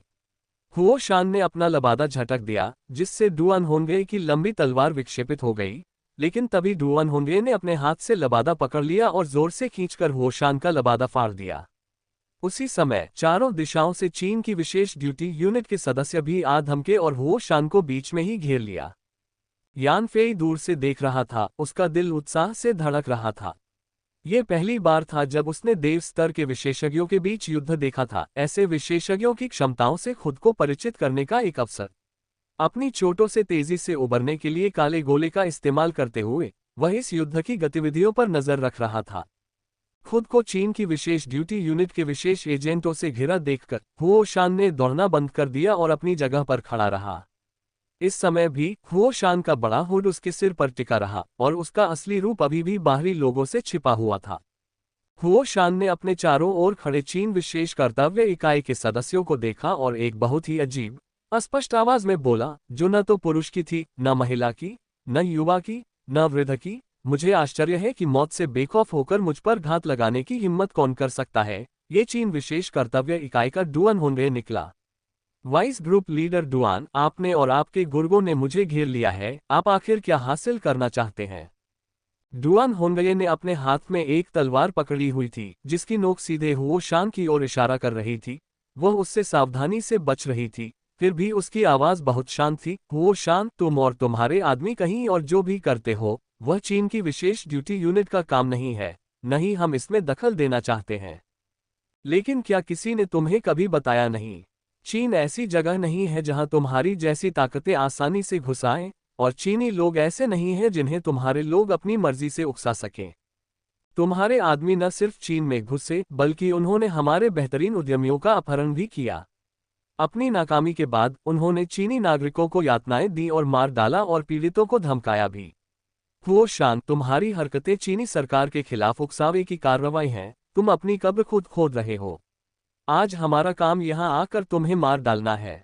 हुओ शान जोर से हंस पड़ा। उसकी आवाज अजीब तरह से उभलगी और उम्रहीन लग रही थी। उसने हंसते हुए कहा, डुआन होनवे, तुम भी एक ईश्वर स्तरीय विशेषज्ञ हो, दुनिया के शिखर पर खड़े गिने चुने लोगों में से एक। यह आश्चर्यजनक है कि तुम सरकार की सेवा करने के लिए नीचे गिर गए और स्वेच्छा से उनके शिकारी कुत्ते बन गए। अपनी जान उन्हें बेच दी, उनके आदेशों का पालन किया। अपनी क्षमताओं के साथ क्या यह बेहतर नहीं होगा कि तुम अपने फैसले खुद ही लो? डुआन होनवे ने उत्तर दिया, हुओ शान, तुम जैसा कोई व्यक्ति अपने देश के लिए सब कुछ देने को तैयार होने की भावना को नहीं समझ सकता।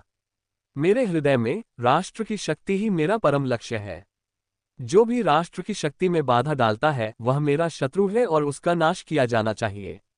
तुम स्वार्थी और स्वार्थी हो, जबकि मैं देने को तैयार हूं। हमारे बीच कोई समानता नहीं है। तुमसे बात करना सुअर के आगे मोती फेंकने जैसा है। हुओ शान ने हंसते हुए कहा, डुआन होनवे, तुम चीनी लोग वाकई चालाक और कपटी हो। तुम इतनी नेक बातें करते हो, फिर भी मुझे तुम्हारा पाखंड समझ आ रहा है। अगर तुम इतने महान हो, तो ऊंचे पदों से क्यों चिपके रहते हो? एक साधारण इंसान बनकर राज्य से मिलने वाली शक्ति क्यों नहीं त्याग देते? इसके अलावा, अगर तुम सच में मुझे मारना चाहते थे, तो तुमने मुझे खुलेआम और सीधे क्यों नहीं ढूंढा?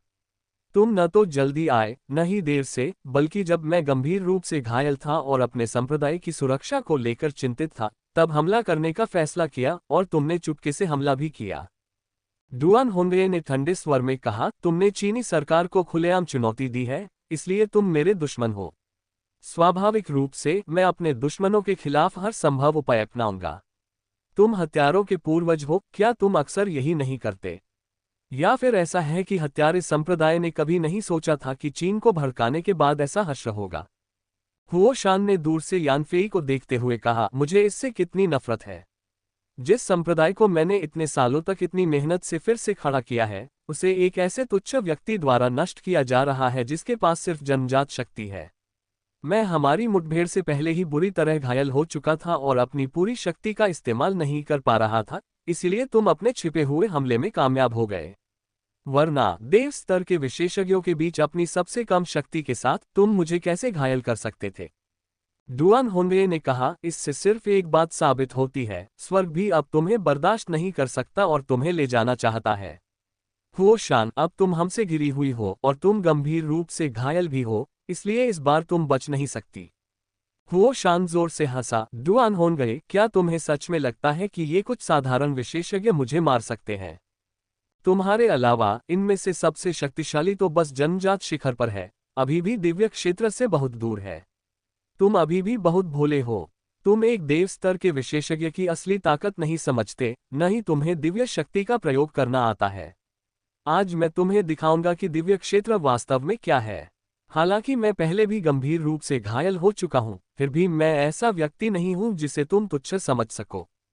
हुओ शान के बोलते ही एक भयानक आभा फूट पड़ी, जो आकाश की ओर तेजी से फैल रही थी और शून्य में वास्तविकता को झकझोर रही थी। उनके सिरों के ऊपर तूफानी बादल तेजी से उमड़ पड़े और बिजली चमकते हुए काले बादलों का एक विशाल समूह बन गया, और यह सब कुछ ही समय में हुआ। डुआन होनवे ने ऊपर छाए काले बादलों की ओर देखा, उनमें निहित विनाशकारी शक्ति को महसूस करते हुए उसकी भावभंगिमा गंभीर थी। हुओ शान को घेरे हुए अन्य स्पेशल ड्यूटी ग्रुप एजेंट चुपचाप पीछे हट गए और अपने और हुओ शान के बीच की दूरी बढ़ा दी।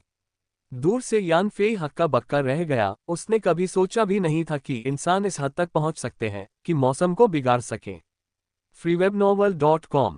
अचानक साफ आसमान से बिजली कौंधी और ऊपर बादलों से एक विशाल बिजली का गोला निकला, जो हुओ शान के खड़े होने पर जमीन पर गिरा और फिर उसके शरीर में समा गया। जैसे ही बिजली हुओ शान के शरीर में समाए, मानो उसने उसके थके हुए शरीर में ऊर्जा भर दी हो, और हुओ शान तुरंत जीवंत हो उठा, जोश से भर गया। तभी हुओ शान जोर से हंसा, उसका शरीर काला पड़ गया और हवा में गायब हो गया। कुछ दूरी पर एक स्पेशल ड्यूटी ग्रुप एजेंट ने चीख मारी, क्योंकि जहां उसका दिल होना चाहिए था वहां एक छेद दिखाई दिया। उसका दिल निकल गया था। हुओ शान की आकृति दूर से फिर प्रकट हुई। उसके हाथ में अभी भी एक धड़कता हुआ दिल था।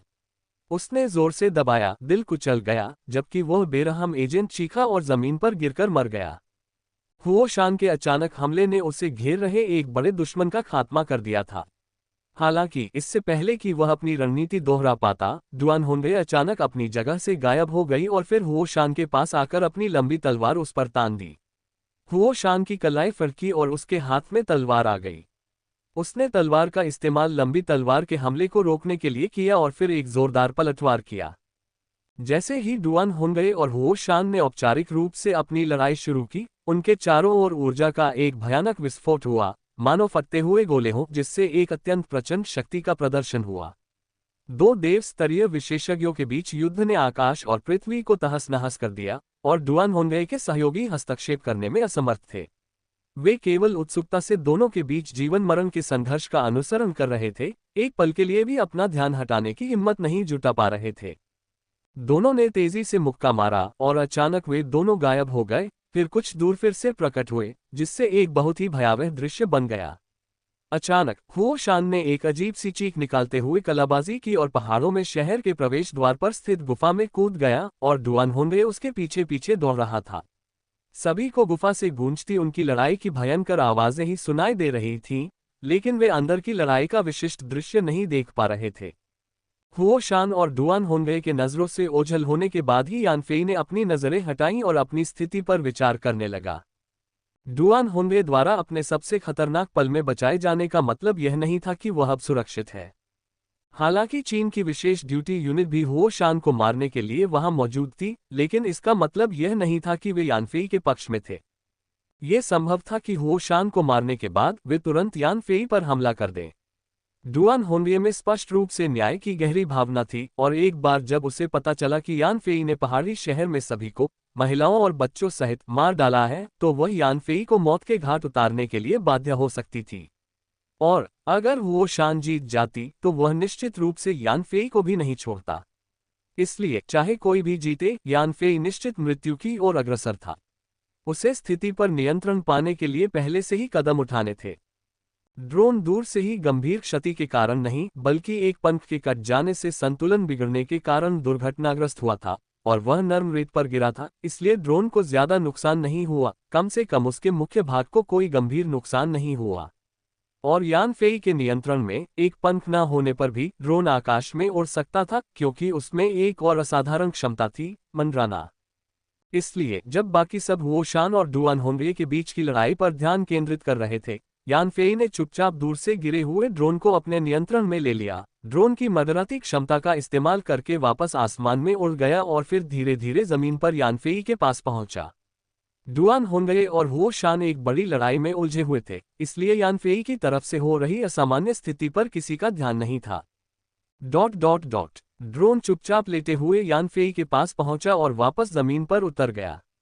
काले गोले की रहस्यमयी ऊर्जा के प्रभाव से यान फेई की चोटें काफी कम हो गई थीं, जिससे उसे कुछ हद तक गतिशीलता मिल गई थी।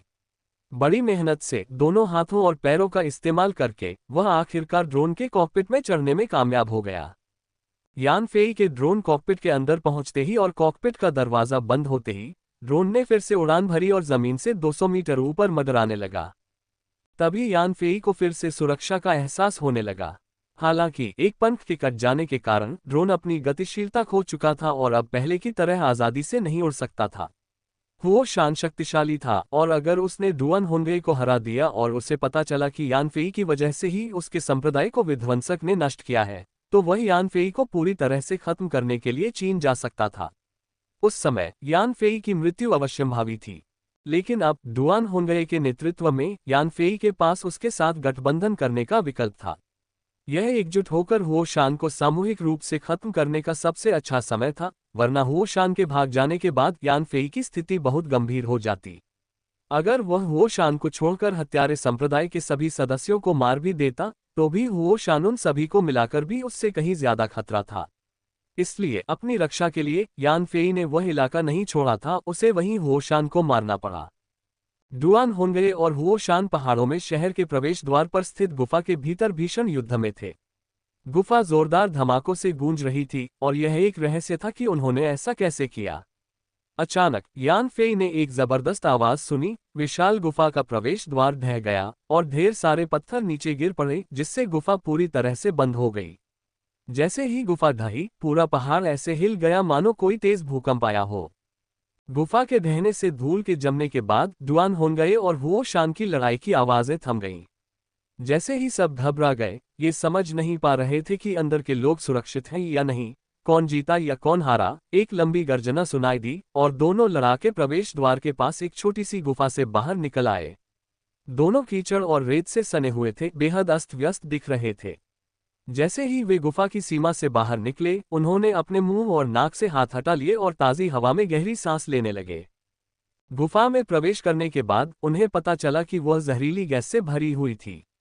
हालांकि उन्होंने पहले इस जहर को गंभीरता से नहीं लिया और गुफा में सांस रोककर भीषण युद्ध करते रहे। उनकी अपार शक्ति के कारण गुफा ढह गई। गुफा के ढहने के बाद ही उन्हें जहरीली गैस की शक्ति का एहसास हुआ, जिसका सामना वे भी नहीं कर सके और उन्हें शर्मनाक तरीके से पीछे हटना पड़ा।